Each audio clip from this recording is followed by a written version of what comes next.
Comment tu l'imagines, le dixième, la dixième? Ben, j'arrive pas à l'imaginer parce que juste le fait que tu te poses la question, déjà, ça me donne des frissons. Ça va être énorme. Ça va être énorme et c'est la première fois que j'arrive pas à imaginer la Fight Night One. Ça va être énorme, ça va être vraiment énorme. Ça va être une très très grosse Fight Night One au Zénith.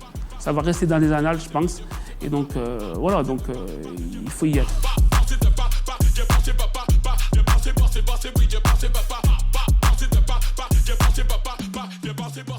Bonjour Nabil Moazeri. Bonjour Jérôme. Comment ça va? Ça va très bien, merci. Tu es un homme occupé. Occupé mais passionné. Ouais, Donc, on va parler de la Fight Night One oui. et du circuit qui en découle. Pourquoi un circuit? Parce qu'en fait, voilà, les gens qui m'entourent, qui travaillent avec moi, qui sont aussi des passionnés comme moi, depuis 2-3 ans, me parlent de circuit parce que voilà, on a reçu le Glory, on a reçu plusieurs circuits internationaux en France. Et voilà, il n'existe pas de circuit proprement dit Made in France. Donc voilà, donc c'est aussi un état, un constat qu'on a en France. Voilà, nos boxeurs français, nos jeunes boxeurs français regardent de loin les gros circuits qui sont le Glory, le One Championship, etc. Ils attendent la loterie ou un ticket. Et donc voilà, donc on va leur offrir ça en France, un circuit Made in France. Est-ce que c'est le circuit que la France attendait? L'organisation, je ne sais pas comment on l'appelle, la Ligue. Je pense que oui, parce que sans aucune prétention, on va pas concurrencer les gros circuits, ça c'est pas possible dans un premier temps. Et donc voilà, donc on s'adresse à des jeunes pros entre 0 et 15 combats grand max. Et donc voilà, donc je pense qu'on va boucher un trou dans le paysage du kickboxing et du Muay Thai en France. Il y a une équipe, hein, parce que il y a un vrai organigramme. Tu vas tout doucement, mais sûrement. Oui, voilà, ça a toujours été ma façon de faire, step by step. Et déléguer un maximum avec des gens qui ont les capacités. Et surtout, moi, je crois en l'homme, aux gens qui sont passionnés de notre sport. Donc, quand il y a la passion, quand il y a les valeurs, quand il y a tout ça, je pense que ça peut que réussir. Est-ce qu'il faut un petit grain de folie pour se lancer dans une pareille aventure? Oui. De toute façon, à chaque fois que j'ai fait quelque chose, on m'a toujours dit que j'étais un petit peu fou, etc., etc., etc., tout ça. Donc voilà, donc quand on a fait des projets dans la Ligue Van Ronalp, on m'a toujours dit à chaque fois, voilà, ça n'y arrivera pas, etc., etc. Et voilà, aujourd'hui, j'ai pu entraîner quand même une équipe de 4, 5, 6 personnes avec moi qui croient en mes projets. Et donc, encore une fois, il y a une très bonne cohésion. Et voilà, pour la 10e édition, on fait le Zénith. C'est pas anodin quand même. On sera pas loin des 6000 places. C'est inédit à Saint-Étienne et dans la Loire. Donc de faire une manifestation sportive dans un endroit fermé à 6000 places. Donc voilà, donc c'est fabuleux. Est-ce que c'était un cheminement impératif pour toi de te lancer dans un concept à plusieurs dates? Ou comment ça t'est venu en fait? Voilà, on a travaillé avec le Glory. Voilà, donc le Glory était venu, on a sympathisé avec le Glory.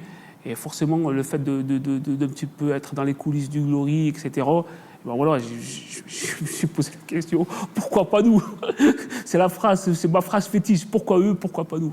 Voilà, le Glory, voilà, ou One Championship, ou l'infusion, pourquoi eux et pourquoi pas nous? Il n'y a pas de circuit en France proprement dit encore Made in France. Voilà, donc voilà. Et on veut proposer... Est-ce que la France a un complexe, tiens, vis-à-vis de la Hollande ou des pays comme ça? J'ai l'impression au niveau des circuits, oui, on a un complexe. On a un complexe que quand ils sont arrivés, c'est vrai que moi aussi j'avais ce complexe-là.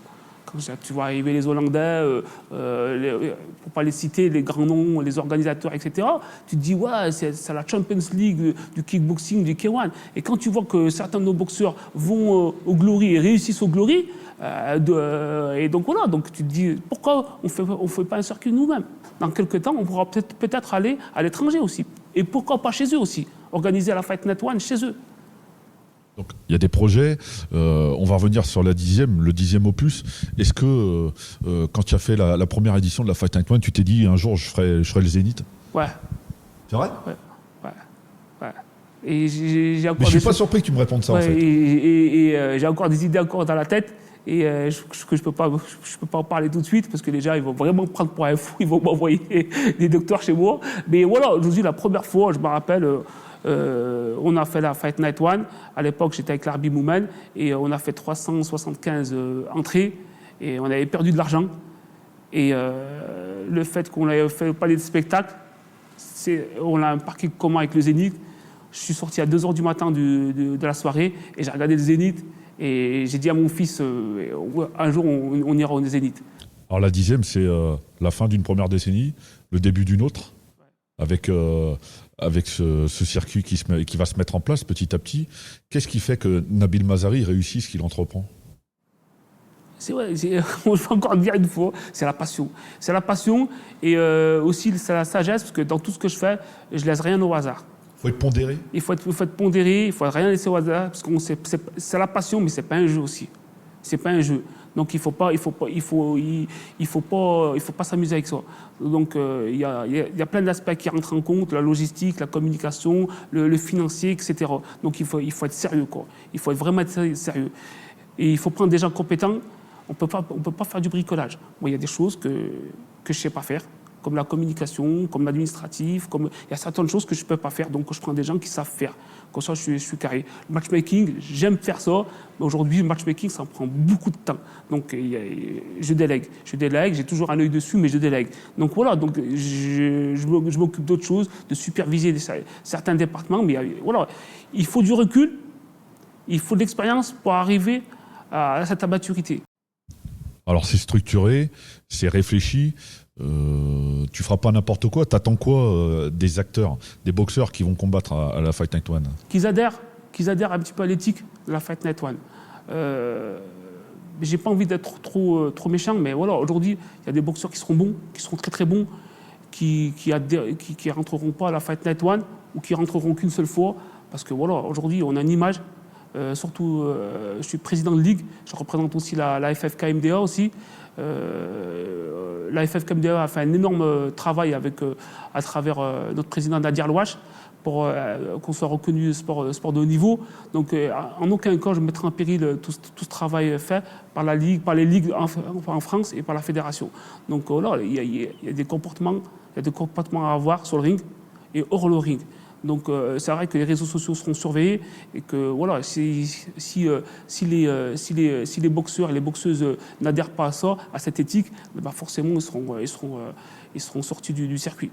Donc après, je ne parle pas du clash, c'est-à-dire que les clashs qui se clashent entre eux, etc., qui défient, ça c'est pas un problème ça. Mais voilà, il y a une certaine éthique. Donc dans le respect, c'est important. Dans le respect. Comment tu l'imagines le 10e, la 10e ? Ben, j'arrive pas à l'imaginer parce que juste le fait que tu te poses la question, déjà, ça me donne des frissons. Ça va être énorme. Et c'est la première fois que j'arrive pas à imaginer la Fight Night One. Ça va être énorme. Ça va être vraiment énorme. Ça va être une très très grosse Fight Night One au Zénith. Ça va rester dans les annales, je pense. Et donc voilà, il faut y être. Un homme de parole. Qu'est-ce que tu promets au public ? Beaucoup de sensations. Je vais leur donner un exemple. C'est comme si, quand ils vont rentrer au Zénith, ils seront dans un manège grand 8 et on va faire un tour de manège pendant 2h30, 3h. Et quand ils vont redescendre, ils seront tout déboussolés. Parce qu'on va mettre beaucoup de moyens, énormément de moyens sur cette Fight Night One. Merci Nabil. Merci, c'est moi.